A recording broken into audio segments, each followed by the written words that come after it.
legislation. Thank you, Mr. Speaker. The honourable member for Toronto Danforth will have 5 minutes of questions coming to her when we resume. For now, we'll go to statements by members. Déclaration de député, l'honorable député de la Pointe de l'Île. The honourable member for La Pointe de l'Île. L'honorable député de... The honourable member for Marc-Aurèle Fortin. Mr. Speaker, I spent my summer touring the 8 schools in my part of my riding where our future professionals are trained, whether they're estheticians or firefighters or horticulturalists or mechanics. At our trade schools in Laval, there are 53 specialized programs that provide direct access to the labor market. Those programs are often little known, they're low cost, and they have very high, virtually 100% employment rates in most cases. Feel free to fill out their questionnaire orientation survey on their website in order to open the doors to your future trade. Thank you. The honourable member for La Pointe de l'Île. Mr. Speaker, I'd like to salute the arrival of a new government in Quebec City at the National Assembly today. I would like to wish them the best of luck and especially a great deal of perseverance. They will have to fight against the Canadian Parliament, which is ignoring the priorities of Quebecers. Since the arrival of the federal Liberals, the National Assembly has made 40 requests per month, 40 requests on key issues such as the respect of Quebec laws on its own territories, the protection of conservation authorities' powers in immigration, and the Davie shipbuilding affair. Only the Bloc Québécois has defended Quebec's interests in Ottawa, and I would like to reassure Quebec's National Assembly that once there will be a consensus at home, the Bloc Québécois will always defend this consensus until the day Quebec is not subordinate to the Government of Canada anymore. Mr. Speaker, I stand today to talk about the Moose Hide campaign. Raven Lacerte and her father Paul have taken one moose hide and turned it into an international movement of thousands of conversations, workshops, and meetings with a vision of ending violence against women and children, spurred on by the incredible loss and sorrow of the families of over 20 missing women and girls, missing and murdered women and girls who have disappeared on the infamous Highway of Tears. Wearing this moose hide signifies your commitment to honor, respect, and protect the women and children in your life, and to work together to end violence against women and children. Mr. Speaker, we must end violence against women and children. I stand before this House today as a husband and a father with my moose hide square and pledge to do whatever I can to act and to carry this message, not just today, but every day. And I encourage all of my colleagues to do the same. Raven, Paul, and Sage, I stand with you. Bravo. L'honorable député de Miramichi Grand Lake. Mr. Vegetable grower and producer about access to local fruits and vegetables. I was honoured to host Chef Michael Smith last week for an event highlighting local produce through the Half Your Plate initiative. At this event, I was named Produce Champion by the Canadian Produce Marketing Association, but there are many other local food champions in my riding. The Natoaganeg Community Food Centre is located in Eel Ground First Nation and is a space where people can come together to grow, cook, share, and advocate good for local food. It does so while providing access to healthy, high-quality, and traditional meals through their weekly drop-in meals and their Good Food Bank market. La cafeteria de l'école. The cafeteria of the Carrefour Beausoleil School in my riding purchased over 30,000 pounds of local products, and according to Chef Mills, lasagna is the students' favorite dish, and 99% of its ingredients are from New Brunswick. I encourage all members in the House to look up their Buy Local program and to champion it. The honourable member for Saint-Hyacinthe-Bagotte. Mr. Speaker, I am pleased to rise in the House today to recognize the elected representatives, directors general, and others in my riding who took part in a series of training sessions to familiarize themselves with municipal resources and programs. The riding of Saint-Hyacinthe-Bagotte has 2 county regional municipalities, Macoustin and Acton, for a total of 25 municipalities. Most of them are represented here today, and I'm very proud of that. I would like to thank the mayors, prefects, councillors, and directors general for being here for 2 days to learn about federal programs and to discover our beautiful parliament. I'd like to thank all of the elected municipal officials for their dedication to our fellow citizens. I myself have worked at the municipal level, so I understand what's involved. It's with great pride that I speak on their behalf here in the House of Commons. The Honourable Member for Alfred Pellan. Mr. Speaker, October is Women's History Month, and today I'd like to highlight the remarkable contributions of 3 women from my riding, Ms. Louise Saint-Aubin, Ms. Nicole Demers, and Ms. Monique Sourdif. In 2002, these remarkable women founded the Laval's Grandparents' Home to break the isolation and solitude of our seniors. 16 years later, this home has become a pillar in our community. Cooking, reading, and knitting are popular activities, and even more, helping and listening to each other is the reason this organization exists. Thank you, ladies, for the excellent work you do day after day for our seniors. Thank you to make of Alfred Pellan a beautiful, inclusive, and community which sticks together, and thank you for making a difference. For Calgary Shepherd. Mr. Speaker, I am rising to recognize the achievement of great young Calgarian Matthew Dirk, who has been honored with the Integrated Entrepreneur Award by commerce giant eBay. Now, how did he do it? With his trademark hard work, a typical can-do Alberta attitude, and an extraordinary ability to find opportunity in every problem. He took a traditional business-to-business industry and tapped into a growing consumer e-commerce market. Took a regular traditional business selling gold and silver and upped their sales by 400%. Today, Silver Gold Bull is on track to make $8 million by end of year. Mr. Speaker, did I mention he's only 23 years old? Entrepreneurs like Matthew are Canada's pride and joy. We need more of them. We need the Matthews of Canada to succeed because they are the lifeblood of our communities. I invite all members to join me in congratulating Matthew on his impressive business award and for being an inspiration to other young entrepreneurs who are making a mark in our communities across Canada. Thank you, Mr. Speaker. The honourable member for Winnipeg Centre. Today, thousands of men from across Canada are in Ottawa fasting, not having food or water to raise awareness and support for the Moose Hide campaign. We all wear a small square of moose hide. This movement of men, both Indigenous and non-Indigenous, is about taking a stand against violence against women and children. Top civil servants, military generals, members of the RCMP, parliamentarians, MPs, and senators are all fasting and committed to doing what we can to make Canada a better place. Today in the House of Commons, I introduce Bill S-215. Bill 2S-15 is a Senate public bill written by Senator Lillian Dick. This bill amends the criminal code to require a court, when imposing a sentence for certain violent offenders, to consider the fact that the victim is an Aboriginal woman to be an aggravating circumstance. There have been many recent cases which highlight the low level of respect that some in our society have towards Indigenous women, including Cindy Gladu. They seem to just not get it. This bill will go a long way to protecting Indigenous women from assaults. Tapwe akikitwam hai hai.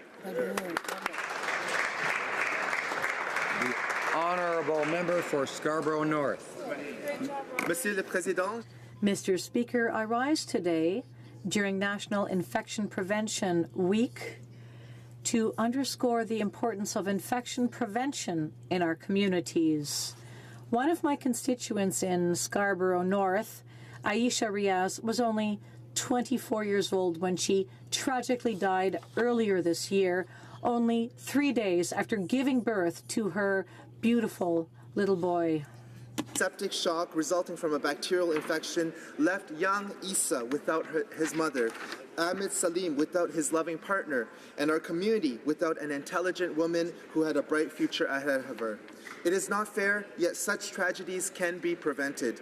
That is why it is necessary to create awareness and knowledge of proper infection control procedures in workplaces and especially in healthcare facilities. Whether it is promoting good hand washing or other preventative measures, National Infection Control Week deserves our utmost attention. Merci beaucoup.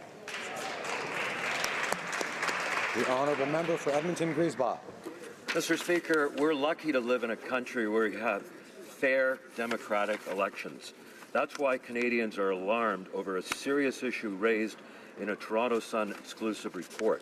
The Sun reported that a female asylum seeker who's only been in Canada 18 months was urged by Elections Canada to register to vote. The Elections Canada letter told the woman to register by October 23rd, saying, registering in advance will ensure you're on the voters list. And this woman's asylum-seeking husband said it's not an isolated incident. He told The Sun some friends of his on work permits have also been urged to register to vote. This is why we're so worried about the Liberals' elections bill C-76. It brings back voter ID cards and vouching, and that could jeopardize our electoral system. In the True North Strong and Free, Canadians demand fair elections. The honourable member for Brampton South. Mr. Speaker, earlier this week, Canada's men's national soccer team was announced. I'm proud to say that 23 players selected. 6 of them were from Brampton. That means Brampton is the most well-represented city on the team and makes a strong case for Brampton as the soccer capital of Canada. Of those 6 players, 3 started playing soccer at the Brampton Youth Soccer Club, an organization based in Brampton South. Mr. Speaker, on Tuesday, they beat Dominica in the North American National League qualifier with an impressive 5-0 score. Congratulations to Dionel Henry, David Hellard, Atiba Hudson, Kyle Laren, Liam Miller, and Jonathan Osorio of Brampton. You have made Brampton proud. Here, here, here. L'honorable député. The honourable member for Vimy. Mr. Speaker, I'm pleased to rise in the House today to highlight the excellent work of Canadians in the Canadians of Montreal from the Female Hockey League, which took place in Vimy at the Bell Centre on October 13th last. The game was won by the Canadians against the Calgary Inferno. I would like to congratulate the players from both teams for their perseverance, their teamwork, and their passion. This month is Women's History Month, and on the day of the Historic Persons Day, it is nice to see these young women inspire other young women and girls to pursue their dreams. Together, let us celebrate the participation of women in all areas of public life in Canada. Thank you, Mr. Speaker. Honourable member for Grand Prairie Mackenzie. Well, thank you, Mr. Speaker. Warmer temperatures this week are a welcomed reprieve for Peace Country farmers who have been struggling to harvest flattened crops left soaked by early snow and persistent rain. Official reports have confirmed that a significant percentage of harvest is still on the ground, and much of it has been degraded by frost and moisture.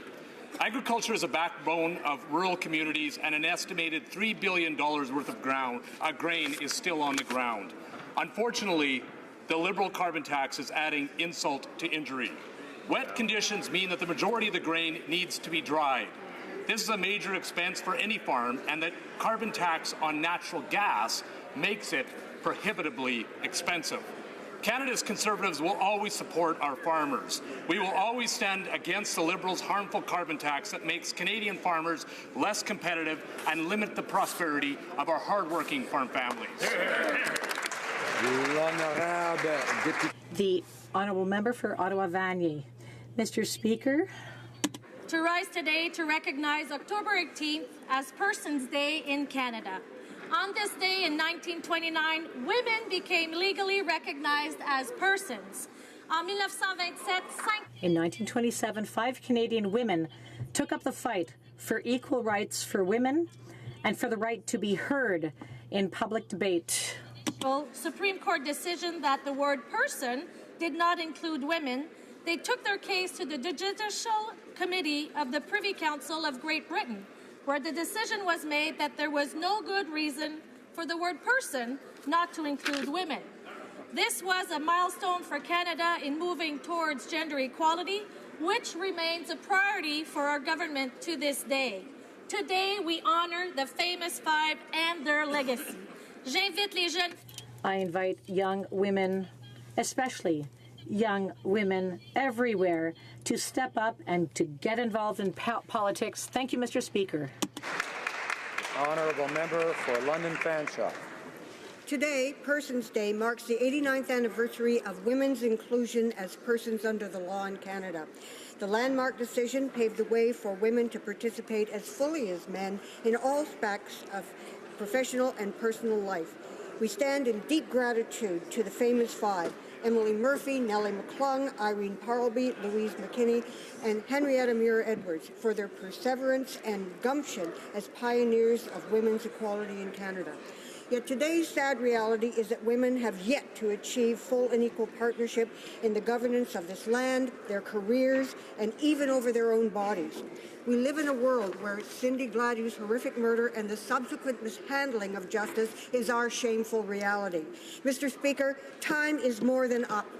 Women must participate fully and completely in every aspect of life in Canada without being devalued, without fear, without limits. We are putting men of power on notice.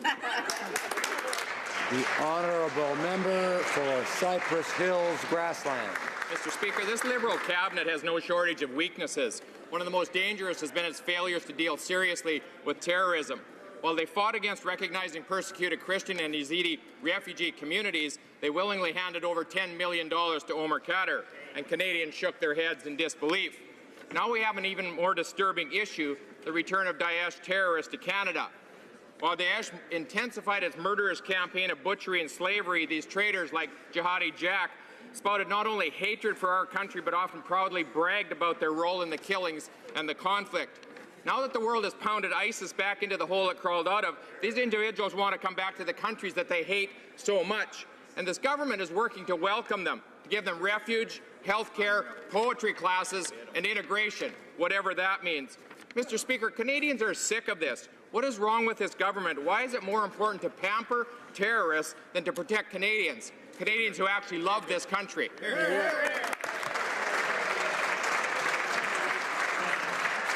Honourable member for Winnipeg South. Mr. Speaker, today is Persons Day, an important milestone in the fight for women's participation in Canadian political life. On this day, which takes place during Women's History Month, we remember and celebrate the famous five prominent Canadian women who won a hard-fought battle for gender equality: Emily Murphy, Henrietta Muir-Edwards, Louise McKinney, Irene Parlby, and Manitoba's own Nellie McClung. These women lived in a time when women in Canada were excluded from entering the Senate, simply because persons under the law did not include women. The famous five did not accept this decision, and after years of efforts, in 1929, the judgment was overturned. The famous five made an impact on Canadian society, and we are grateful for their contribution to gender equality. Today, let's celebrate Persons Day by recognizing women who are working to advance gender equality by using the hashtag Make an Impact. Thank you, Mr. Speaker.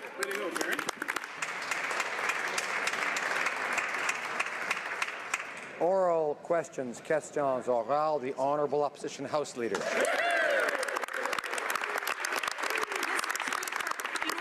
Vice Admiral Mark Norman to get a fair trial, his defense team has requested and has the rights to evidence relevant to his case. The evidence includes recordings of cabinet meetings where the shipbuilding contract was discussed. We know that cabinet meetings are recorded, and we know that the Prime Minister has the full legal authority to release those recordings. Will he do so, and if not, what is he hiding? The Honourable Minister of Public Safety. Mr. Speaker, as the Honourable Member knows, as a long-standing member of this House, the government does not comment or speculate on matters that are related to ongoing criminal trials. That is the long-standing convention of this House, Mr. Speaker, and it's important that the judicial system be free to conduct itself completely in an independent fashion. That's important for the prosecution, that is important for the defense, and we will not comment on ongoing processes. Opposition House Leader. Well, Mr. Speaker, we know from Ontario and the gas plant scandal that when Liberals get into trouble, the first thing that they do is destroy the evidence. In fact, Ontario Liberals and former Premier Kathleen Wynne's office has been convicted and is going to jail for destroying records that implicated their government. Can the Prime Minister assure us that no one in his office or any other minister's office have destroyed any records, recordings, or other evidence related to the Mark Norman case? The Honourable Minister of Public Safety. Mr. Speaker, let me refer to a document called the House of Commons Compendium of Procedure, which is in fact prepared by the distinguished table officers immediately before us. That compendium says this: members are expected to refrain from discussing matters actively before the courts or under judicial consideration in order to guard those involved in a court action or a judicial inquiry from any undue influence. End of quote. Those are the rules of the House of Commons. The Honourable Opposition House Leader. Mr. Speaker, we are not asking him anything about the case. We are asking about the activities within the Prime Minister's office and ministers' offices. Now, Mr. Speaker, it's very troubling that this minister refuses to answer whether or not the government has destroyed any records relevant to Vice Admiral Mark Norman's case. Now, maybe he was not expecting my question, and so I will ask him again. This is not about the case. This is about evidence, recordings, and data that the Prime Minister's office has access to and other ministers do. Can we be assured none of it has been destroyed? The Honourable Minister of Public Safety. Mr. Speaker, every member of the House can be assured that this government follows the law meticulously. Honorable Député de Louis Saint-Laurent. The Honourable Member for Louis Saint-Laurent. Mr. Speaker, the member should know that the rules have not been respected here. Vice Admiral Mark Norman served faultlessly, and currently he's facing a charge and a trial. All Canadians are entitled to a fair defense, and that means they need access to all the evidence. The Prime Minister has the evidence needed. Does he not wish for the Vice Admiral to have a full and complete defense? Mr. Speaker, we want every trial in Canada to be a fair trial. And indeed, that is assured by the very system that we have, where the prosecution is in the hands of the independent Public Prosecution Service that is not directed by the government. And the defense is obviously in the hands of very capable defense counsel. They have the law before them. They have an independent court procedure before them, and Canadians can be assured that justice will be done and it will be seen to be done.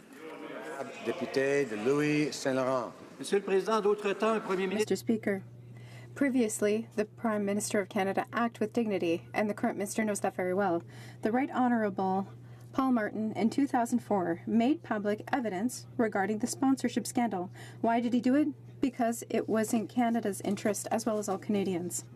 Could the current Prime Minister rise and say that he's going to act with the dignity required by his role and provide the evidence for a trial for Vice Admiral Norman? Mr. Speaker, once again, the opposition is inviting a commentary upon a judicial proceeding which is outstanding. That kind of commentary on the floor of the House of Commons is not permitted. It's obviously within the purview of the official opposition to try to politicize this process if they wish. But the fact of the matter is, the rules of this House of Commons, as expressed in the House of Commons Compendium of Procedure, urges all members to guard against that by not violating the sub judice principle. Honorable Député de Rimouski-Neigette and Mascota-les-Bains. Mr. Speaker, an estimated 500,000 Canadians have a criminal record for simple possession of cannabis, which is now a perfectly legal substance. The Prime Minister acknowledged yesterday that a disproportionate number of marginalized people lived with the stigma of a criminal record and pledged that those records will, quote, not follow them for the rest of their lives. But they will. A pardon is like a Band-Aid covering a wound. it does not make it disappear. When will his government finally understand that the best solution, that the only solution, is expungement? Honourable Minister of Public Safety. Mr. Speaker, we are obviously deeply concerned about the disproportionate impacts of Canada's old cannabis laws. That's why we have repealed them. And we've replaced them with a new legal regime and strict regulations to better keep cannabis away from our kids and illegal profits away from organized crime. We are also advancing a new and far more effective pardon system for simple possession with no waiting period before eligibility and no fee for the express purpose of getting rid of the stigma. Doesn't do the job, Mr. Speaker. Ça sent l'improvisation à plein. It seems like they're improvising to me. Yesterday, the government had nothing ready, but still took the time to announce that there might be a bill upcoming to simplify requests for pardon. 500,000 people in Canada, disproportionately Black and Indigenous persons, have been convicted of possessing 30 grams of cannabis or less. And now they have a criminal record. What does the government have to say to these tens of thousands of people who are wondering why they're not going to use the simplest solution, and, in our opinion, the only solution, expungement? Mr. Public Safety. Speaker, we share the concern about disproportionate impacts. That's why we are advancing a no-wait, no-fee pardon system to remove the stigma of those impacts. The expungement argument that the honourable gentleman makes, by contrast, expungement has been used exclusively and only to deal with those cases where the loss itself was inherently discriminatory and a fundamental violation of human rights, as, for example, when the criminal code attacked people simply for being gay. Honorable député de Laurier-Sainte-Marie. Monsieur le Président, tout semble confirmer que... Mr. Speaker, everything seems to confirm that Saudi journalist Jamal Khashoggi was murdered at the behest of Saudi Arabia in the consulate in Istanbul. Stories in the Turkish newspapers are macabre and abominable. We hope that an investigation will be held by the United Nations to identify the real culprits of this horror. But when they will be identified, is the government ready to apply the Magnitsky Act? The Honourable Minister of Foreign Affairs. Thank you for the question. Mr. Speaker, as we have said, with our G7 partners on Tuesday, we are very concerned by the disappearance of the reporter Jamal Khashoggi. We're working with our partners. Canada is president of the G7 right now. Everyone responsible for the situation must be held accountable. That's very important. We support the requests for an in-depth investigation. Sainte-Marie. Mr. Speaker, the reported murder of Jamal Khashoggi is the latest addition in a series of horrible acts by Saudi Arabia. The war in Yemen is bringing famine to millions and is rife with war crimes. Attacks on journalism, democracy, and basic human rights should trigger consequences.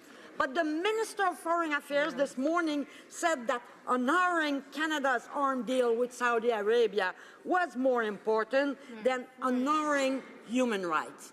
Does the minister really think that that's what Canadians want? Honourable Minister of Foreign Affairs. Mr. Speaker, of course I don't think that's what Canadians want, and that's why I said no such thing.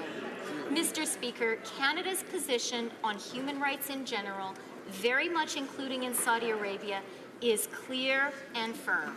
We took a clear and firm position in August, and I think that is something that Canadians can be proud of. When it comes to the case of Jamal Khashoggi, we led a G7 foreign ministers statement which came out on Tuesday saying that those responsible must be held to account. Honourable Member for Durham. Mr. Speaker, my question is for the Attorney General.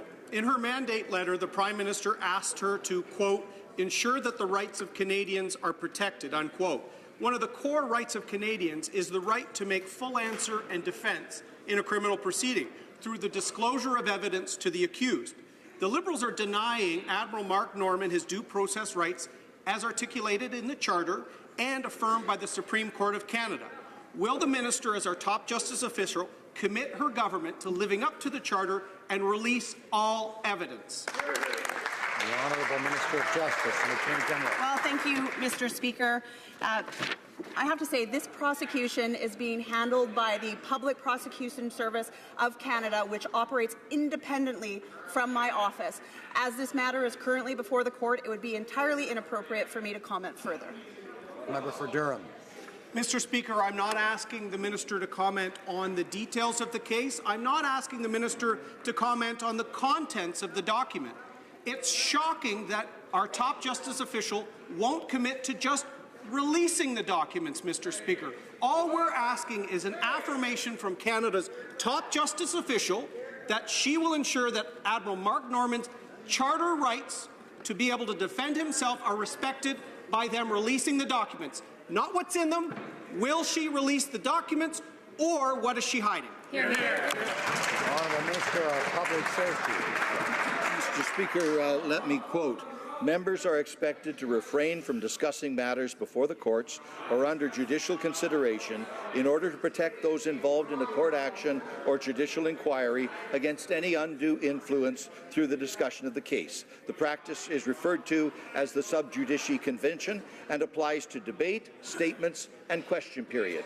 End of quote, Mr. Speaker. Those are the words of the Honourable Peter Van Loan, May the 11th, 2015. L'honorable député de Chicoutimi-Le-Fjord. Monsieur le Président. Monsieur le Président, le vice-amiral Norman. Mr. Speaker, Vice Admiral Norman cannot defend himself because the Prime Minister refuses to allow access to evidence for his defense. What we have before us is a genuine bit of summer theater.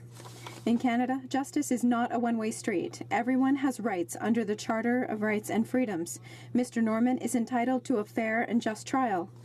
Can the Prime Minister guarantee that Officer Norman will be able to defend himself and that he will hand over all the evidence needed for the defense? The Minister of Public Safety. Mr. Speaker, the prosecution in this case is handled completely independently by the Public Prosecution Service. The defense is obviously in very capable hands of learned counsel, and they will no doubt pursue the appropriate laws and rules of court.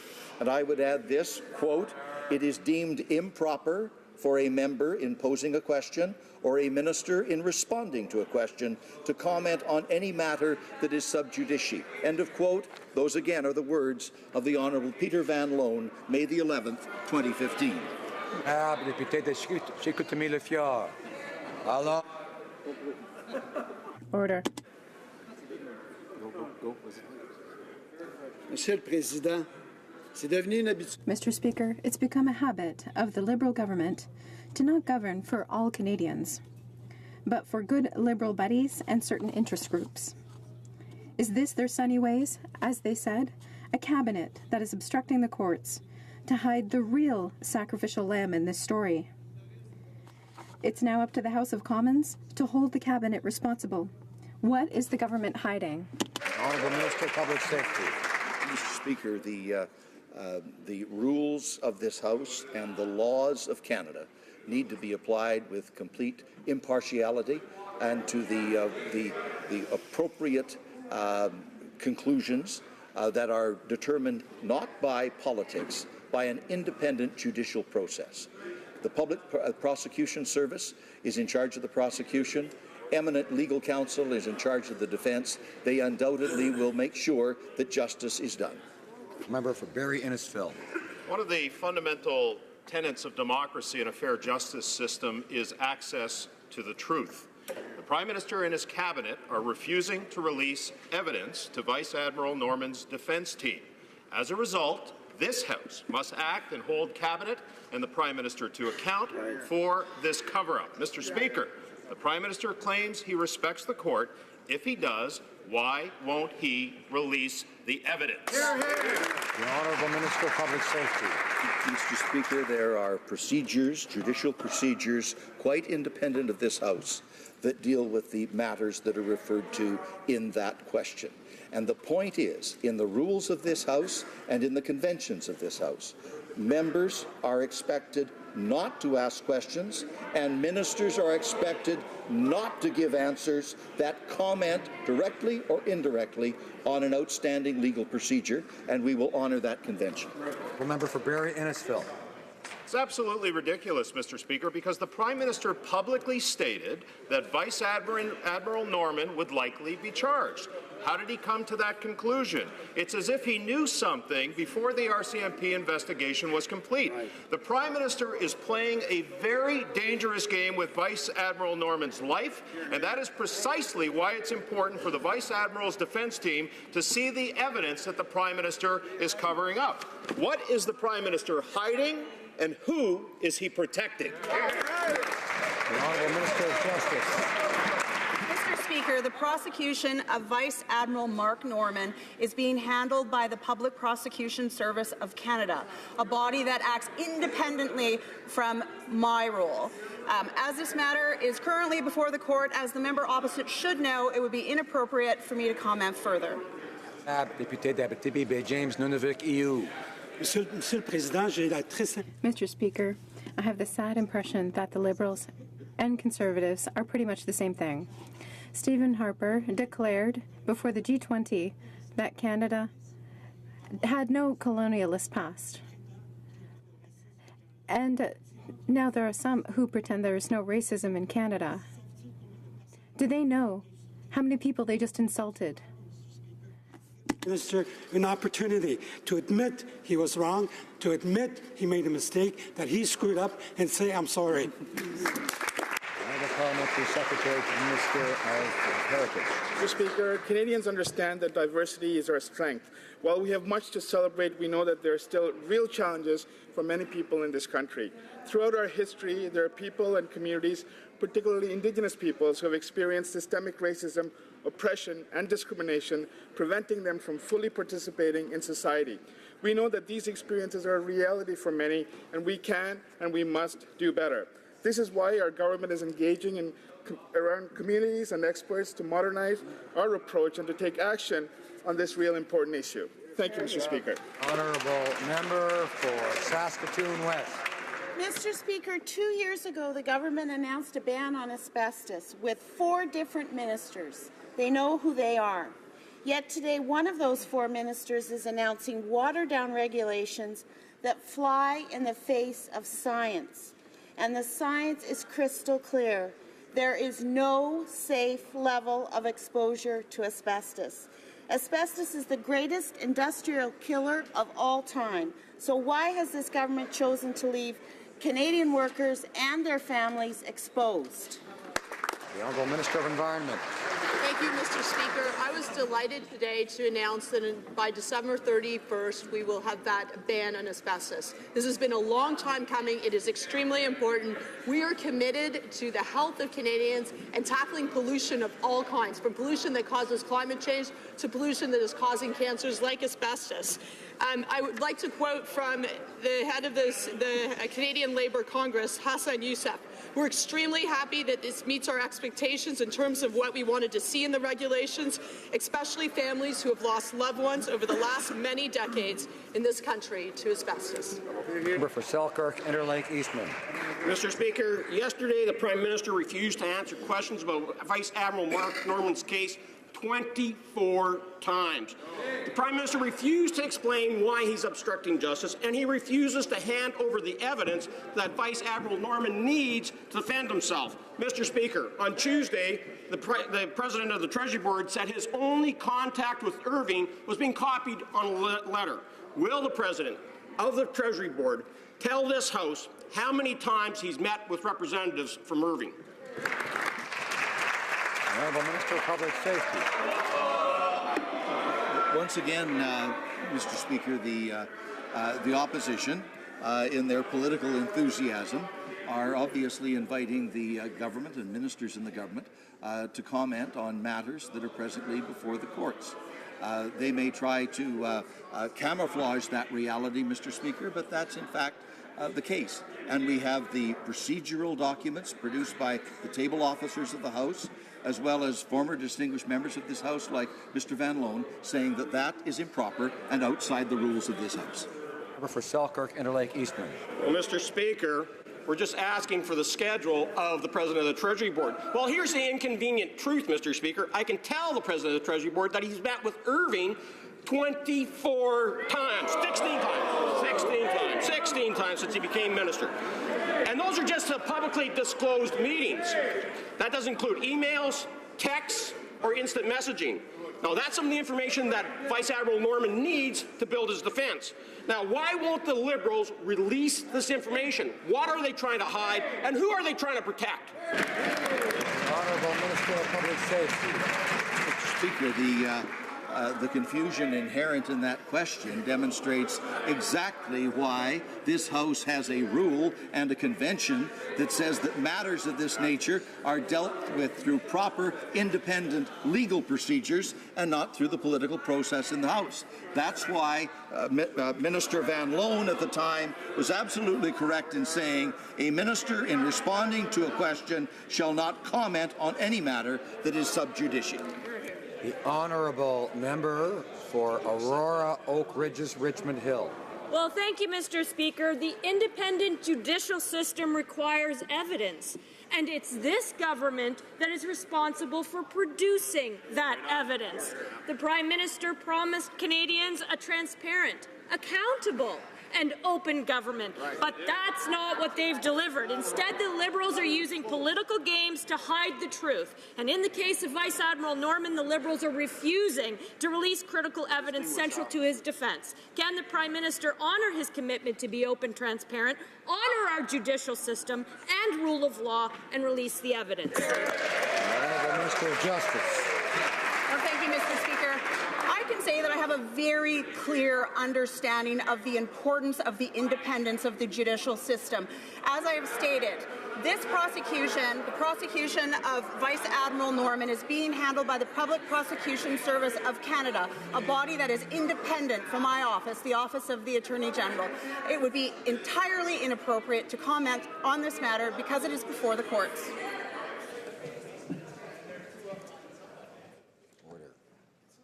Member for Aurora, Oak Ridges, Richmond Hill.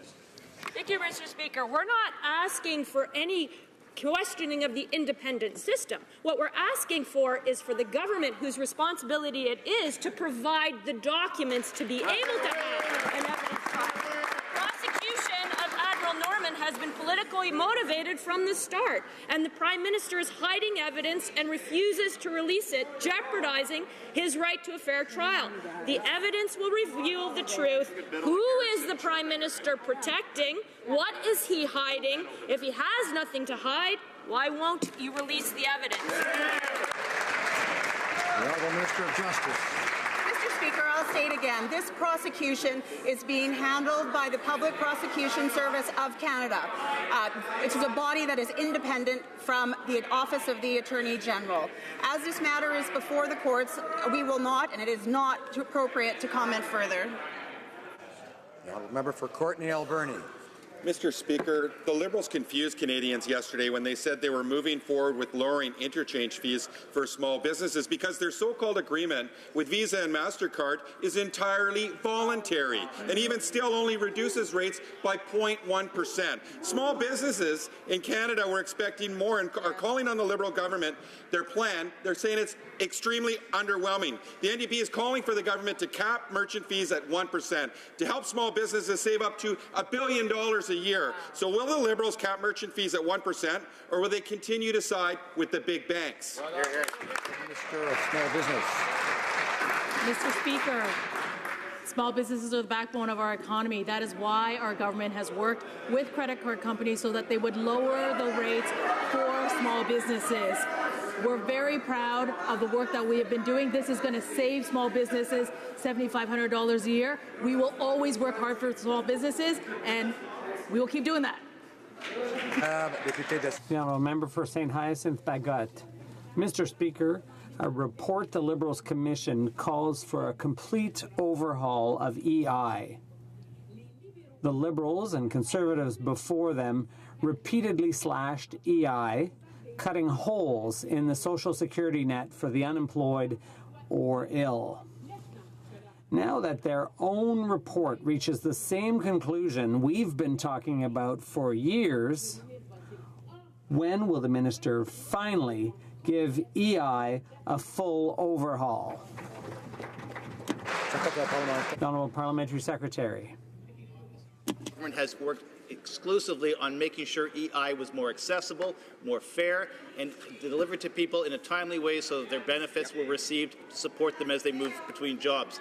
We have been working on EI reform, as I said, to make sure that we have more generous benefits as well, to make sure seasonal gappers and people in the seasonal industries are taken care of, to make sure maternity leave and sick leave is also addressed. EI reform continues to be one of our priorities. We continue to move forward on this. We received the report and we're reporting back on further developments as they are developed. Deputy, the London North Centre. Gentleman member for London North Centre. Along our country's trade with the United States through the Detroit-Windsor corridor has been limited by a lack of capacity. With only one bridge that is privately owned, the flow of people and goods has not been as efficient as they could and should be. My constituents and all Southern Ontarians know this firsthand, Mr. Speaker. Can the Minister of Infrastructure and Communities please update this House on the steps the government has taken to change this? Thank you very much. Minister. Mr. Speaker, I want to thank the member from London North Centre for his great question and obviously for his good work on behalf of all Southern Ontarians. After many years of discussion and planning, our government is proud to have officially broken ground on the Gordie Howe International Bridge project. With 30% of all Canada-US trade flowing across this corridor each and every single day, it is vital to have two crossings and to finally have highway-to-highway connectivity. The Gordie Howe International Bill will be a great achievement for Canada and something all members of this House should be very proud, Mr. The honourable member for Charlebourg, Haute-Saint-Charles. Mr. Speaker, Canadians see that the Prime Minister is sympathetic towards ISIS fighters, but here on this side of the House we condemn their heinous deeds and take seriously the threat they pose. Like rats abandoning a sinking ship, these traitors are coming back to Canada and want to make us believe they've seen the light. Can the Prime Minister put an end to this circus and start taking serious steps to deal with these cowards and prosecute them to the full extent of the law if they come back to Canada? Have abandoned Canadian democracy to travel to a war zone and engage with vicious terrorists need to take the full responsibility for their criminal conduct. Our intelligence, security, and police agencies will investigate terrorists with all possible means with the absolute goal to charge and prosecute to the fullest extent of the law. Thus far, under our government, we have charged 4, convicted 2, 2 are outstanding. Under the previous government, there were no such charges. The honourable member for Charlebourg, Haute-Saint-Charles. Mr. Speaker, the minister, like most Liberals, likes to accuse the previous government for cutting funding, but they've cut funding in very many important areas too. The Prime Minister knows full well that traveling abroad to take part in terrorist activities is a criminal offence. Several men and women are looking to return to Canada after fighting against our allies, and he's doing nothing to stop them.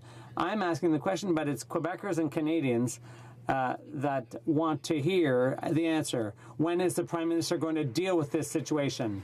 The Honourable Minister. As I said in my first answer, we will investigate through our police and security agencies by all possible means with the absolute determination to lay charges and to prosecute in every case. And in fact, Mr. Speaker, in the cases that have been dealt with so far, there have been 4 charges laid by this government, 2 convictions obtained, 2 others are in the process. By contrast, under the previous government, with respect to these terrorist returnees, not a single charge was laid by the Harper government. Honourable member for Yorkton Melville.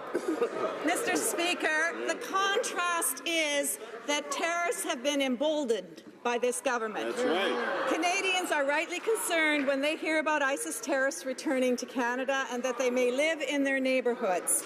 Any persons who join a terrorist organization to fight against Canada and its allies are criminals and threats to our safety. When will this government get serious about keeping terrorists out of Canada and ensure that those returning will face the full extent of the law? Honourable Minister of Public Safety. Mr. Speaker, for the 3rd time, I will say to this House and say to all Canadians, those who have left the comfortable confines of Canadian democracy to travel overseas and associate themselves with a terrorist cause will be pursued by Canadian justice. We will investigate by every means possible in concert with our allies in the Five Eyes and the G7 to lay charges, to prosecute. We've already done that in 4 cases, Mr. Speaker. We will continue to do it in every possible case where they did nothing.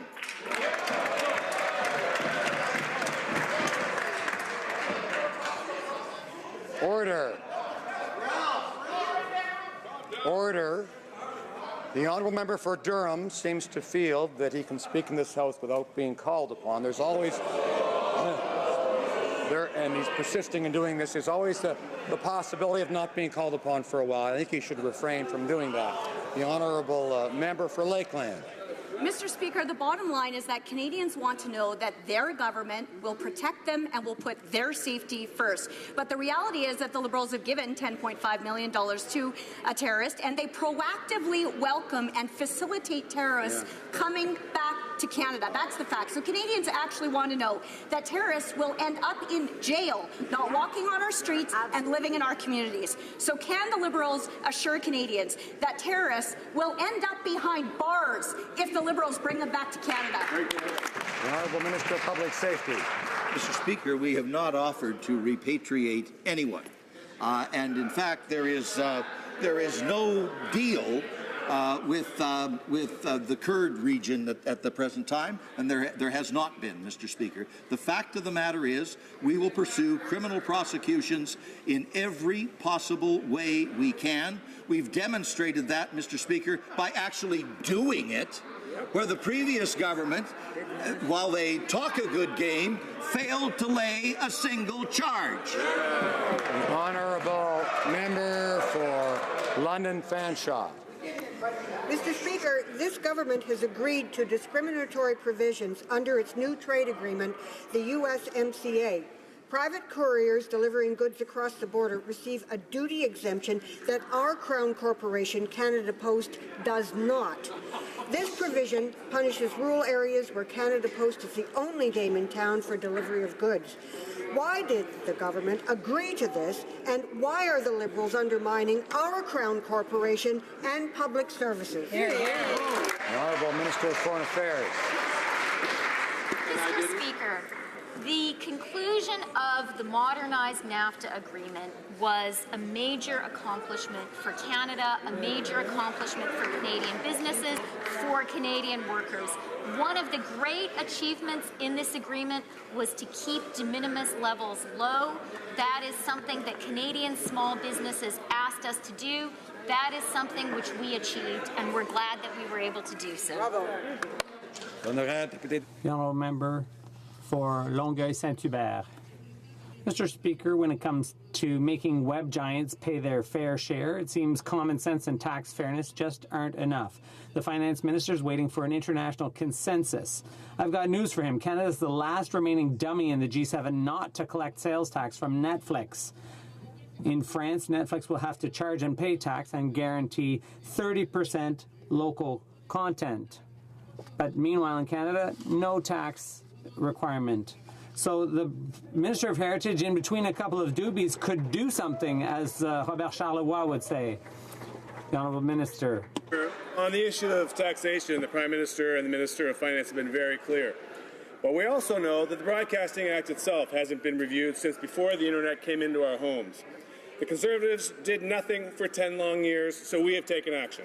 We've appointed a panel of experts to help us modernize this act, and our starting point is clear. All players that participate in the system must contribute to the system. There will be no free rides. The honourable member for Beauport-Limoilou. Mr. Speaker, the Labour Minister certainly is unaware of the upset she caused among entrepreneurs, residents and elected officials in Quebec City when she scoffed at the labour shortage. All across Beauport, Limoilou, Quebec and Canada, small and medium-sized businesses, economists and other stakeholders have pointed to the labour shortage as a veritable crisis. No one thinks it's good news. No one's laughing about it. Quite the contrary. It's time for action. What's the Prime Minister planning to do? Laugh about it or do something about it? Mr. Speaker, it's wonderful to see the Member of Opposition applaud our success as a government, where we have ensured that we have the lowest rate of unemployment since the 70s. We've added over 600,000 jobs. In fact, small and medium-sized businesses have added 600,000 jobs to our economy. And now we have a new problem. We have the problem of the fact that we have people that are looking for employees. And so that's why we're working so hard to make sure that every person, every Canadian has that first shot at success, whether it's in a small and medium-sized business in Quebec or in Ontario or in Alberta or any of the other provinces or territories, that they have an opportunity to develop the skills they need to take advantage of that work. Thank you, Mr. Speaker. Honourable member for Banff-Fairview. Mr. Speaker, small businesses are the cornerstone of the Canadian economy, but a recent World Economic Forum competitiveness report found that Canadian businesses already face a heavy regulatory burden and inefficient bureaucracy. So what do the Liberals do? Well, besides increasing the regulatory burden, they've brought in onerous new small business tax rules, a carbon tax on everything, and payroll tax hikes. And the Prime Minister calls them wealthy tax cheats. So why do the Liberals continue to attack our hardworking local small business owners? Parliamentary Secretary to Minister of Finance. It's just the contrary, Mr. Speaker. It's our government that's actually delivering for small businesses and entrepreneurs across this country. We've actually lowered small business tax rates from 11% to, which is going to be 9%. We didn't just talk about it, Mr. Speaker, we're doing it. And because of that, we've seen that over the last 6 quarters, we've seen investment in business in Canada grow by 8%. That's because the action we're taking is real, and the Conservatives don't seem to understand that. Honourable member for Banff-Airdrie. Mr. Speaker, the Liberals love to take credit for things that they were forced to do.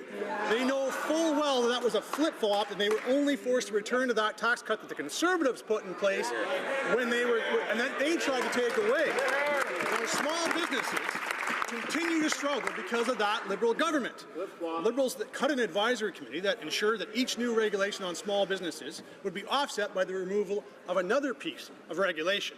The Liberals simply continue to pile on new regulatory burden.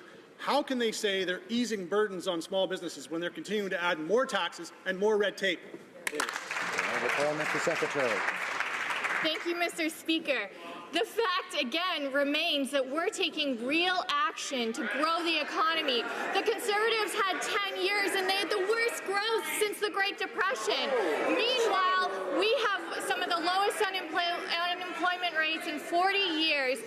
And it's no surprise, Mr. Speaker, that as we're cutting taxes for small businesses, for Canadians, for families, stop sending checks to millionaires, our economy is one of the best in the G7. But, Mr. Speaker, with a failed record like that, no wonder they don't understand what success looks like.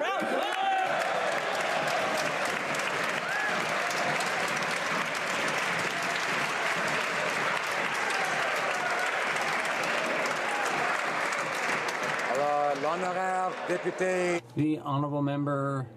Order.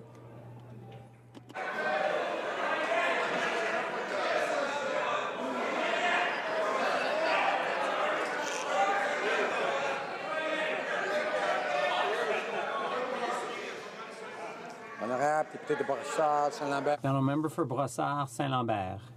Mr. Speaker, Canadians are entitled to high-quality, timely and efficient services. Our government has undertaken to modernize CRA's services to reflect Canadians' values and expectations. Can the Minister give us an update on the steps she has taken to provide Canadians with innovative digital services? The Honourable Minister.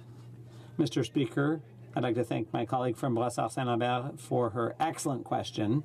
Our government has undertaken to give Canadians access to secure and practical e-services for tax filing, and that's precisely what we're doing. I'm proud to announce that CRA and the Tax Filer Empowerment Canada have signed a cooperation plan when it comes to digital services. This cooperation will enable us to improve our services to Canadians, particularly those living in remote or isolated areas, by providing them easier to use innovative digital services. Mr. Speaker, We support our women and men in uniform in whatever they're sent to do. The Liberals told Canadians that they were sent to Mali on a peacekeeping mission without debate, without a vote, and where there is no peace to keep. The head of the UN has said that the situation in Mali has sharply deteriorated. How can Canadians be assured that our soldiers have the equipment and the manpower to defend themselves when the Liberals play politics with procurement? Honourable Minister of Veterans Affairs and Associate Minister of National Defence. Mr. Speaker, the safety of our women and men in uniform is our government's top priority. We always try to mitigate as best as possible the level of risk our people face while on operations. We will always ensure our troops have the right training and the right equipment to carry out the missions that we send them on. Thank you, Mr. Speaker. Member for Nanaimo, Ladysmith. Order. Today, all the ministers responsible for status of women meet in Yukon. Tuesday, I called again for Liberals to walk the talk, finally end violence against women, and remove barriers to economic justice. Whether it's pay equity, childcare, or a national action plan, the Liberals have promised so much and delivered so little. Women fought in court to be called persons. They still fight in court for equality because this government won't legislate it. Time's up. When will the Liberals lock in equality? Secretary for the Status of Women. Mr. Speaker, we know that when we invest in women, we strengthen the economy for everyone. And that's why, Mr. Speaker, we're making Status of Women Canada a full department, why we've invested $40 billion in a national housing strategy, 25% of which will go towards women and their families, dedicated $7.5 billion for childcare, created a new parental sharing benefit, and, Mr. Speaker, are supporting women entrepreneurs and women in the trades. Mr. Speaker, investing in gender equality is not only the right thing to do, it's the smart thing to do. Hear, hear. Honourable Member for Cumberland Colchester. Thank you very much, Mr. Speaker. As you well know, a few years ago, an American company decided to establish a large quarry in Nova Scotia. The quarry project was turned down by the federal and provincial governments because of environmental concerns. Then the American company sued the Canadian government for $500 million under the investor-state dispute settlement clause in the old NAFTA. Will the Minister of Foreign Affairs tell us if the new USMCA will stop those frivolous lawsuits against Canadians? Well, Minister. Mr. Speaker, I would be delighted to, but I want to start by thanking the member for Cumberland Colchester for his wisdom and the outstanding advice he gave me personally during the meeting.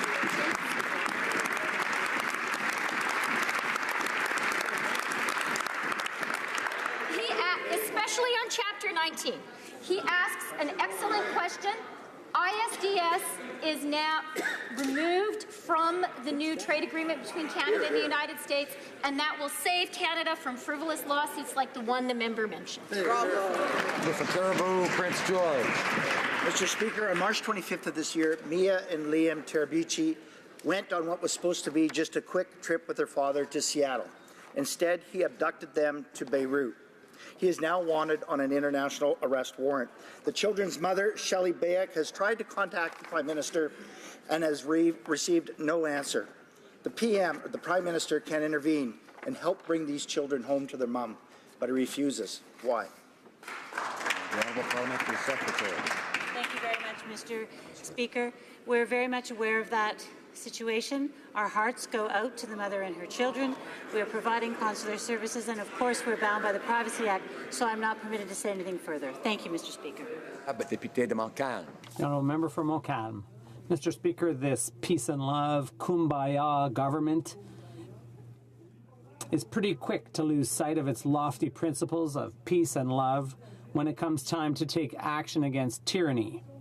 No sanctions against Saudi Arabia for killing Khashoggi. No, sir. Look away. That's not what I call diplomacy. It's complicity. By selling arms to Saudi Arabia, does the Prime Minister realize he's an accomplice to this murderous regime? The Honourable Minister of Foreign Affairs. Mr. Speaker, when it comes to human rights, Canada's voice has been loud and clear, and everyone knows that. That absolutely includes Saudi Arabia. Everyone has seen so. In the case of Mr. Khashoggi, we are working closely with our allies in the G7. Together, we spoke on Tuesday, and we said that an in-depth investigation was needed and that those responsible must take responsibility. The honourable member for Montcalm. Mr. Speaker, it's enough. It's time to draw the line between what's acceptable and what isn't. Khashoggi's assassination was the straw that killed the camel. By selling arms to Saudi Arabia, that murderous regime, we are selling our souls. Is this government going to continue to enter into contracts with Saudi Arabia? Because if they do, they will continue to make us accomplices. The Honourable Minister of Foreign Affairs. Thank you for the question. Mr. Speaker, I'd like to underscore once again that the disappearance of Jamil Khashoggi is very troubling. Canada has said that loud and clear. That's the message I sent to the Saudi Arabian Foreign Affairs Minister. I also spoke with my German, British, and American counterparts. We are joining with our partners in demanding an in-depth investigation and that those responsible be held responsible. Couple of days, Canadians have emitted a great deal of cannabis smoke. But that's nothing compared to the emissions from energy-intensive cannabis production. U.S. cannabis production emits as much carbon as 3 million cars. Has the government estimated the carbon footprint of Canadian cannabis productions, and what steps has the government taken to limit those emissions as it lights up this new industry? The Minister of Environment. Thank you, Mr. Speaker. We know we need to take action on climate change. We know we need to reduce emissions, and we're committed to doing that across all sectors. We have a price on pollution. We are phasing out coal. We're making historic investments in public transportation. We are investing in clean technology companies. We will continue taking the actions that Canadians expect to both protect our environment and grow our economy. Thank you. Good job. The honourable member for Caribou Prince George rising out of point of order, rising out of question period. Shelley Bayek's children were abducted by their father and taken to Beirut. On September 14th, the Prime Minister received a petition of over 930 names of Canadians adding their voices to Shelley Bayek, imploring the Prime Minister to personally intervene and bring these children home. Mr. Speaker, I am hopeful that if you seek it, you will seek it. I hope you will find unanimous consent to table this document. Here, here, here. The honourable member have unanimous consent? No, there is no unanimous consent. Order, and now I believe the honourable opposition House Leader has the usual Thursday question. Monsieur le Président, Mr. Speaker, I have a question for the government. I hope I'll get a better response than that given during question period. The government House Leader, can she tell us what work the government proposes for the rest of the week and the following weeks?